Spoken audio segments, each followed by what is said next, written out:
ये जो राज है आज इससे भी पर्दा खोलेंगे कि भाई खट्टर साहब वीकनेस क्यों है मोदी जी के। और आज एक साहब को मैंने बुलाया है, हेमंत अत्री साहब को। हेमंत अत्री साहब को मैंने इसलिए बुलाया क्योंकि वो हरियाणा के रोहतक में रहते हैं, बड़े पत्रकार हैं, पुराने पत्रकार हैं। और खट्टर और मोदी जब एक टूटे हुए घर में, 2 कमरे के घर में जब एक साथ रहते थे तो अक्सर अत्री साहब मोदी जी से और खट्टर साहब से मिलने जाते थे और उन्होंने मोदी जी की चाय भी पी है। कब? 95-96 में। मैंने आज उनको बुलाया, मैंने कहा आज आप आइए और जरा ये राज खोलिए। तो अत्री साहब बहुत कुछ बताएंगे। वो ना सिर्फ मोदी और खट्टर के रिश्तों के बारे में बताएंगे, खुलासा करेंगे, बल्कि वो ये भी बताएंगे कितनी सीटें बीजेपी को मिलने जा रही हैं, कितनी सीटें कांग्रेस को मिलने जा रही हैं। He is going to tell you. तो आखिर में वो बताएंगे कितनी सीटें मिल रही हैं जिसमें आपकी ज़्यादा रुचि है, दिलचस्पी है। और हमने आज उमाकांत लखेड़ा साहब को भी बुलाया है कि भाई ये बैंड क्यों बज रहा है और क्या मोदी जी का जो बैंड बज रहा है या बीजेपी का जो बैंड बज रहा है, क्या ऐसा कुछ हो सकता है? क्या कोई गुंजाइश है कि मोदी जी अमेरिका से लौटकर ताबड़तोड़ रैलियां करें या कुछ और करें? अमित शाह जो उनके चाणक्य हैं, कि किसी तरह से क्या फाइट हो सकती है, अब टक्कर हो सकती है बीजेपी वर्सेस कांग्रेस की, या टक्कर भी नहीं होगी, एक तरफा है मामला? दोनों एक्सपर्ट्स को सुनिए, नतीजे पे पहुंचिए। इंटरेस्टिंग बड़े खुलासे हैं आज। और मेरा पहला सवाल जो है वो अत्री साहब से। अत्री साहब, क्या हम ये माने कि आज बीजेपी के भीतर जो कला है, इट्स बीजेपी वर्सेस बीजेपी? एक तरफ मनोहर लाल हैं, उनके पीछे मोदी हैं, मोदी के साथ अरुण कुमार जो सीनियर लीडर हैं आरएसएस के वो हैं, एक तरफ ये हैं, दूसरी तरफ तमाम ऐसे नेता हैं, अनिल विज जैसे, रामविलास शर्मा जैसे पुराने नेता जो दूसरी तरफ नाराज बैठे हैं। कई कोप भवन बन चुके हैं भाजपा में। दीपक जी बिल्कुल सही पकड़ा आपने, हकीकत यही है। आज हरियाणा में देखिए बहुत सारे लोग तमाम कारणों से बोलते नहीं है, लेकिन अगर सीधा सवाल अगर आपके अंदाज में कहूं तो हरियाणा में 2 भाजपा है। एक मनोहरी भाजपा है जो मनोहर लाल उनके चेले हैं, सारे के सारे चेले जो पिछले 10 साल से आनंद में, आनंद भवन कही है, उसमें उनके तमाम ओएसडीपीए जो अब हालांकि साइडलाइन हो गए, लेकिन वो मौज में है, सारे मौज में। और दूसरे जो है वो सल्किंग ग्रुप है, उसमें अनिल विज देखिए आप कितने सीनियर थे, मनोहर लाल के साथ इस्तीफा दिलाने गए लेकिन बताया नहीं कि मैं इस्तीफा देने जा रहा हूँ। नायब सैनी सीएम बन रहे थे, बताया नहीं कि नायब सैनी सीएम बन रहे। सीनियर मोस्ट 6 बार का एमएलए। इसी तरीके से रामविलास शर्मा का हालत देखिए आप क्या है। 1970 में गुरु गोवलकर जी ने खुद जो अपने जो अगर ध्यान करें आप एग्जैक्ट डेट 29 जून 1970 को गुरु गोवलकर ने इनको दीक्षा खुद दी थी रामविलास शर्मा को, और आज उनकी टिकट काट दी गई। 2 बार के अध्यक्ष, 5 बार के एमएलए। उसके अलावा देखिए जितनी लीडरशिप थी, जो अमर्जिंग लीडरशिप थी, चाहे वो धनखड़ हो चाहे अभिमन्यु हो, सारे के सारे एक कलम से निपटा दिए। और मनोहर लाल जी देश में सबसे दिग्गज किस बात के लिए जाने जाएंगे?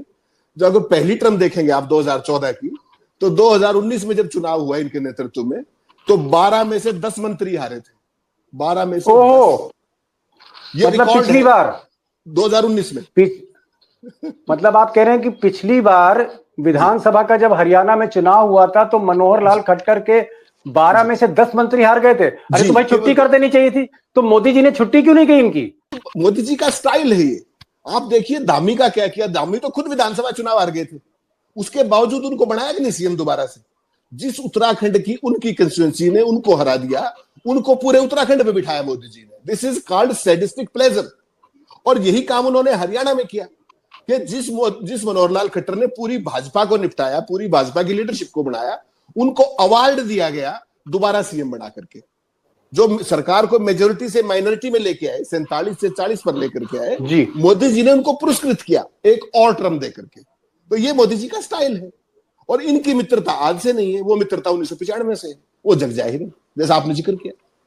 1995 से खट्टर और मोदी आप कह रहे हैं एक साथ हैं जी? नहीं तो मैं नहीं, आप कैसे जानते हैं कि एक साथ हैं वो? 1995 में, हाँ थोड़ा सा बैकग्राउंड में जाना पड़ेगा। आप एक बड़ी बात कह रहे हो, आप कह रहे हैं, आपने कहा ना 1995 से मोदी और खट्टर एक साथ हैं। ये किस आधार पे कह रहे हैं? आपने किताबों में पढ़ा है? नहीं साहब, आपने कहीं किसी से सुना है? मैंने खुद देखा, अपनी आंखों से देखा, सारे हरियाणा ने देखा है, सारे हरियाणा ने। क्या देखा अपने आंखों से? अब बताइए, खुलकर बताइए। दीपक जी 1995 में मोदी जी को हरियाणा चंडीगढ़ और हिमाचल का प्रभारी बनाया गया था। उस समय मनोहर लाल जी हरियाणा में संगठन मंत्री थे, भाजपा के संगठन महामंत्री। तो नेचुरली ऑर्गेनाइजेशन को सारा वो देखते थे। वो अभी फुल टाइम प्रचारक है। तो रोहतक में सोनीपत रोड पे अगर आप चलेंगे, शीला टाकिज से आगे चलेंगे सोनीपत स्टैंड की तरफ, तो राइट साइड में एक टूटा सा ऑफिस होता था 2 कमरे का, जिसमें कभी पुताई नहीं हुई प्रॉपर, और उसके अंदर उसमें छोटी सी किचन थी। उसमें एक लड़का रामू होता था, वो होता था तो कभी कभी वो उनके लिए बना देता था खिचड़ी, वरना कभी मोदी जी बना रहे होते थे, कभी मनोहर लाल जी बना रहे होते थे खिचड़ी एक दूसरे के लिए, और वहीं से प्रचार। और ये आपने आंखों से देखा, मतलब आप बड़ा खुलासा, बड़ा इंटरेस्टिंग चीज आप बता रहे हैं कि 95 में रोहतक में एक सिनेमा टॉकीज के सामने 2 कमरे का टूटा फूटा एक फ्लैट कह लीजिए, घर कह लीजिए, उसमें एक छोटा सा किचन था। वहां रामू नाम का एक बावर्ची खाना बनाता था, कभी मोदी जी बनाते थे। वहां आप कह रहे हैं दरी बिछी थी और मोदी जी ने कहा हम लोग एक दरी बिछा के सोते थे। तो ये वही कमरा है टूटा हुआ? जी बिल्कुल, रजवाहे के बिल्कुल साथ में राइट साइड में फाटक क्रॉस करते ही राइट हैंड को है। आज तो वो उसमें नई बिल्डिंग बन गई क्योंकि कमर्शियल स्पेस हो गया। और तो आपने उस कमरे में मोदी और खट्टर साहब को अपनी आंखों से देखा? मैंने उनके हाथ की चाय पी रखी है, मनोहर लाल जी के हाथ की, कई बार। क्या बात है साहब, लखेड़ा साहब, ये तो बड़ा पुराना आदमी आज हमारे सामने है भाई, बहुत पुराने, मतलब मैं तो कह रहा हूँ चश्मदीद आज आ गए हमारे साथ। तो एक चीज और बता दीजिए, मोदी जी ने कहा मैं आऊंगा हरियाणा पर, आऊंगा दोस्तों, मैं आऊंगा हरियाणा पर, आऊंगा पूछूंगा कौन कितनी सीट जीत रहा है, क्या हालत है, वो पूछूंगा। लेकिन अब क्योंकि ऐसी बात छेड़ दी, ये बताइए, मोदी जी ने एक जगह कहा अत्री साहब कि साहब बुलेट मोटरसाइकिल एक थी, और बुलेट मोटरसाइकिल को खट्टर साहब चलाते थे और पीछे मोदी जी बैठते थे। तो जय वीरू की तरह ये मोटरसाइकिल चलती थी, पीछे मोदी जी, आगे खट्टर, और ये शहर में घूमते थे रोहतक में। क्या आपने अपनी आंखों से देखा कभी जय वीरू की जोड़ी? वो सीन मैंने नहीं देखा, वो खुद इन्होंने बताया, मोदी जी ने खुद बताया। लेकिन बुलेट मोटरसाइकिल पे चलते हुए देखा आपने खट्टर को? मनोहर जी बहुत शौकीन है बुलेट मोटरसाइकिल के, जहां बुलेट मिल जाए वो दौड़ पड़ते हैं उसको लेकर के। अभी आपने गुड़गांव में देखा होगा थोड़े दिन पहले, जब बाढ़ आई थी तो बाइक पे घूम रहे थे वो। उससे पहले जींद में एक डीएसपी की बाइक पे घूम रहे थे। मैं आऊंगा, आप आऊंगा। ये जो बुलेट है, दोनों टायर पंचर हो गए आज की तारीख में। जो चुनाव की बुलेट है वो पंचर है पास। अत्री साहब, मैं इस पर तो आऊंगा क्योंकि आप एक एक सीट पर सर्वे कर रहे हैं, एक एक सीट पर आपकी आंखें गड़ी हैं। 90 सीटें, 90 की 90 जो जन्म पत्री है आपके पास है, मुझे पता है। मैं जिज्ञासा नहीं पैदा कर रहा दोस्तों में कि मैं आपसे पूरा का पूरा आज विवरण लूंगा, विवरण तो लूंगा, लेकिन एक सवाल मैं करना चाहता हूं पहले। वो बाद में पूछूंगा कि कितने सीटें पर बीजेपी आगे है, कितने पे कांग्रेस आगे। एक सवाल का मुझे जवाब चाहिए। सवाल ये कि जिस झगड़े की हम लोग बात कर रहे हैं, बीजेपी में झगड़ा है, बड़ा झगड़ा है, मोदी सुलझा नहीं पा रहे हैं। एक झगड़ा कांग्रेस में भी है, टू बी ऑनेस्ट, और वो झगड़ा शैलजा, जो एक बड़ी कद्दावर नेता है, दलित फेस आप कह सकते हैं, महिला फेस है। एक झगड़ा शैलजा और भूपेंद्र हुड्डा जो चीफ मिनिस्टर बनेंगे अगर वहां पर कांग्रेस जीतती है। ये जो कांग्रेस के अंदर ये जो झगड़ा है, शैलजा वर्सेस हुड्डा फैमिली, इस झगड़े का कोई सॉल्यूशन है या मोदी शाह की तरह यहाँ कांग्रेस के पास कोई सॉल्यूशन नहीं और ये झगड़ा भी कांग्रेस को नुकसान कर रहा है, या कोई सॉल्यूशन है इसमें? दीपक जी, कांग्रेस में झगड़े होना, प्रतिस्पर्धा होना, कंपटीशन होना, तमाम तरह की चीजें बहुत सामान्य है हर प्रदेश के अंदर, उसमें कोई बहुत बड़ी बात नहीं। यहां पर जो स्थिति हुई है वो कुछ विचित्र ये हुई कि चुनाव चल रहा है और शैलजा पिछले 8-10 दिन से आपने देखा वो पब्लिक उसमें नहीं है, अपीयरेंस में कहीं नहीं आ रही। तो उसका कारण क्या है कि वो कहीं ना कहीं व्यक्तिगत रूप से आहत फील कर रही है, और उसका एक रीजन है जो उनके जो समर्थक है वो बताते हैं कि पर्टिकुलरली 2 टिकटों को लेकर के वो बहुत ज्यादा आहत है।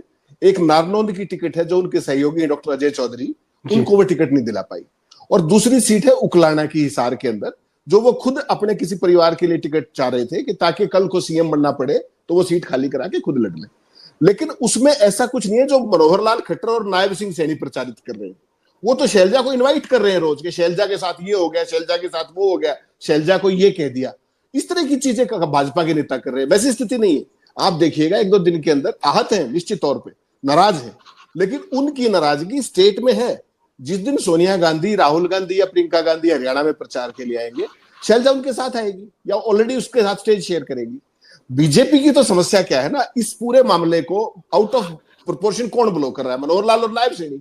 उसका कारण देखिए, अपना तो कुछ नैरेटिव है नहीं, वो क्या कह रहे हैं कि दलित नेता के साथ ये कर दिया। भाई तुमने कितने दलित नेताओं को मुख्यमंत्री बना दिया बता दो, तुमने कितने दलितों को प्रदेश अध्यक्ष बना रखा है पार्टी में, तो दलितों के ठेकेदार तुम बन रहे हो।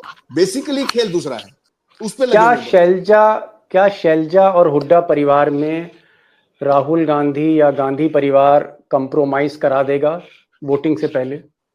ये जिस दिन दिल्ली से चलेंगे, हरियाणा में पहली रैली करेंगे, आप देखेंगे एक मंच पर सारे लोग होंगे। कांग्रेस पार्टी में ये कोई नई बात। हुड्डा साहब, शैलजा, रणदीप सुरजेवाला, वीरेंद्र सिंह, जितने आप नाम जानते हैं हरियाणा के बड़े नेताओं के, सारे उस मंच पर होंगे। ये काम अगले 3 से 4 दिन में हो जाएगा आपके सामने। हो जाए। चलिए, मैं अगला जो सवाल है मैं ये जरूर पूछूंगा कि जो 90 सीटें हैं उसमें ताजा अपडेट क्या है, क्योंकि आप हर दूसरे तीसरे दिन अपडेट करते रहते हैं हमारे दोस्तों को कि अब जो है बीजेपी 20 पर है, अब बीजेपी 18 पे है, अब 14 पे है, अब इस पे है। तो वो मैं पूछूंगा कि कितनी सीटें बीजेपी जीत रही है, क्या बीजेपी ने अपनी टैली को थोड़ा इम्प्रूव किया है, क्या कांग्रेस इम्प्रूव कर रही है, या थोड़ा ये शैलजा का झगड़ा जो हुड्डा से चल रहा है, थोड़ा सा परसेप्शन में कांग्रेस नीचे आ रही। मैं आपसे और अत्री साहब, आप ज्योतिष तो नहीं है, लेकिन एक चीज कह सकता हूं कि आपका जो प्रेडिक्शन होता है वो जितने भी सर्वे हैं उसको मात कर देता है। तो आप 90 सीटों पर सुबह शाम नजर रखें। मैं जरा चाहता हूं कि अब ये बता दीजिए कि 90 सीटों में कांग्रेस कहां खड़ी है, इन 90 सीटों में बीजेपी कहां खड़ी है, ताजा पोजीशन आज की। दीपक जी, हमने परसों बात की थी, उसके बाद से लेके अब तक बिल्कुल स्टैंड स्टिल है, कहीं पर कोई प्रोग्रेस नहीं है कि सीटों के। देखिए, अभी तक बड़े लीडर्स आ नहीं रहे हैं। हरियाणा में चुनाव की जो लहर देखते हैं ना आप, वो रैलियों के जरिए होती है, बड़े बड़े रोड शोज के जरिए होती है, मोबिलाइजेशन के जरिए होती है। अभी मैदान में केवल कांग्रेस है, सामने तो कोई है ही नहीं। मोदी जी तो अमेरिका चले गए, एक रैली करके गए थे कुरुक्षेत्र में, वहां 5000 आदमी थे गिनकर। अमित शाह ने 2 रैलियां की हैं, अभी वो मोमेंटम नहीं बना है दीपक जी, ईमानदारी की बात ये। और दूसरी बात यह कि भारतीय जनता पार्टी ने रणनीति बदल ली है कंप्लीटली। आपके दर्शकों के लिए बिल्कुल विस्फोटक खबर बता रहा हूं। वो क्या है कि चुनाव किसके बीच में था, कांग्रेस और बीजेपी के बीच में। अब खेल दूसरा पलट दिया है। बीजेपी को यह पता है कि उसके पल्ले कुछ नहीं आ रहा इस चुनाव में, तो उन्होंने क्या किया है, जहां जिस पार्टी का जो कैंडिडेट कांग्रेस को हराने की स्थिति में है, उसको उन्होंने सब तरह का सहयोग देना शुरू कर दिया है। आप स्पेसिफिक उदाहरण दें तो आप रोचक नहीं, आप सन्न रह जाएंगे जान करके।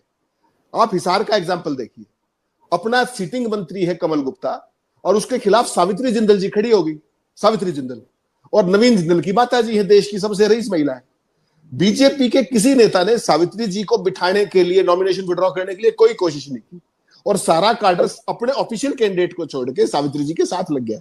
आपने सुना है कभी ये स्थिति? बागी है वैसे, वो इंडिपेंडेंट है, लेकिन अपने ऑफिशियल मंत्री को छोड़ करके ये। चलिए ठीक है, तो एक टैली तो बता दीजिए सर, मैं समझ गया आपका। दीपक जी, इंटरेस्टिंग है, सिरसा के अंदर बीजेपी हरियाणा, आप दिल की धड़कनें बढ़ा रहे हैं, आप टैली नहीं बता रहे। नहीं, मैं वो भी बताऊंगा। गोपाल कांडा, आपको पता है उनकी बैकग्राउंड मुझे बताने की जरूरत नहीं, सारे दर्शक जानते हैं। उन्होंने किससे संग किया सहयोग? अभय चौटाला से और बसपा के साथ। बीजेपी, उन्होंने कहा कि हम बीजेपी की हैट्रिक बनवाएंगे। आपको पता है बीजेपी ने क्या किया? अपना ऑफिशियल कैंडिडेट जांगड़ा को मैदान से हटा लिया कांडा की उसमें, और कांडा आज भी ये कह रहा है कि हम बीजेपी का सहयोग नहीं लेंगे। खेल देखिए। ऐसे ही उन्होंने सोनीपत में किया, विड्रॉ करवाया एक को नायब सैनी ने, और पड़ोस की सीट पे देवेंद्र कादयान मनोहर लाल जी के चेले लड़ रहे हैं, उनको कुछ नहीं कहा कि तुम लड़ते रहो, क्योंकि वहां ब्राह्मण जाट करवा दिया गन्नौर में। अब आप आइए असली सवाल पर। What is the scoreboard sir? आज की तारीख में प्रेजेंट स्कोरबोर्ड क्या है?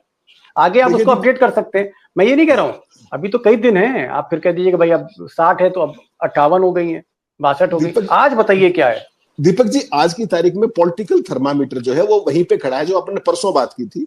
भारतीय जनता पार्टी आज की तारीख में 15 सीट क्रॉस नहीं कर रही है 90 में से। ये हकीकत 90 में से 15, ओके, वहीं की वहीं खड़ी है। और कांग्रेस तो बता दीजिए जी।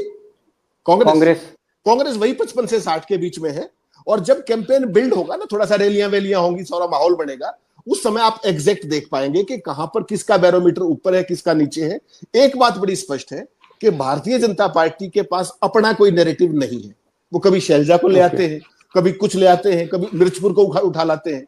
अरे यानी आपने कहा कि 15 सीट के आसपास, 90 में 15 सीट बीजेपी को मिलेगी, 55 से 60 के बीच में कांग्रेस को मिलेगी।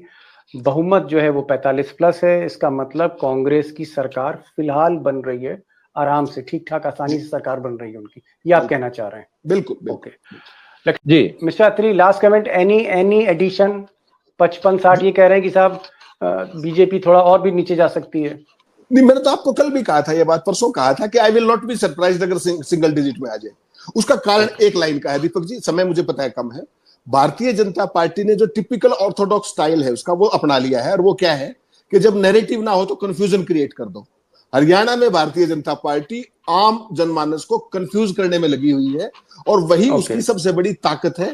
उसी को मीडिया के जरिए, उसी को गोदी मीडिया के जरिए मैनिपुलेट करा के मेन स्ट्रीम नैरेटिव में लाने की कोशिश कर रही है भारतीय जनता पार्टी। और यही उसके, जो मैं आपको बता रहा हूं कि नीचे ऊपर होने का जो कारण है और 15 क्रॉस नहीं कर रही, उसका सबसे बड़ा कारण है।